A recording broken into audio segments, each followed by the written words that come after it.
আমরা সবসময় পয়সা, বাড়ি, 6 মাসের খাওয়া এগুলো নিয়ে আমি এই জিনিসটাই দেখাবো, এই জিনিসটাই বুঝাবো। ওই যে একটা পাখি দেখেন, পাখি বাসা করছে কোথায়? টাকা নাই, পয়সা নাই, খের দিয়ে সে বাসা করছে। পিছনে একটা বাসা দেখেন।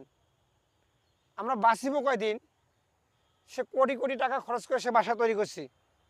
সে পাখি, ওরও জীবন আছে, আমাদেরও জীবন আছে। সে বাসা বাঁধছে কোথায় দেখেন, বাসাটা কোথায় বাঁধছে দেখেন। এটা কেউ কোনো পাখি গাছের মধ্যে বাঁধে, সে করে দিয়ে পায়ে বাঁধিছে একটা পিলার, কারেন্টের পিলারের মধ্যে উপরে দেখেন।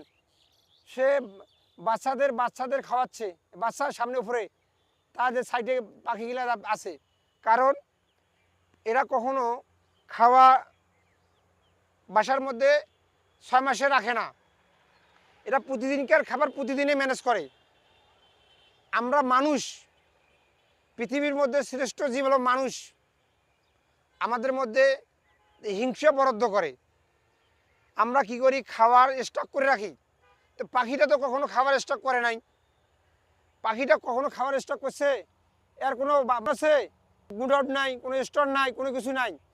তো আল্লাহ তাআলা প্রতিদিনকার রেজেক প্রতিদিনে ওর বরাদ্দ করে রাখছে। খালেও বেঁচে থাকবে, না খেলেও বেঁচে থাকবে।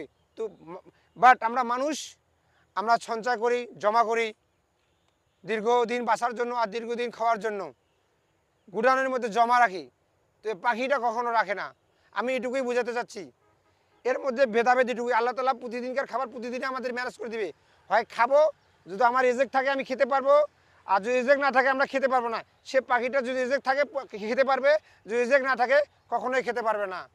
আমি এটুকুই আপনাদের বোঝাতে চাচ্ছি।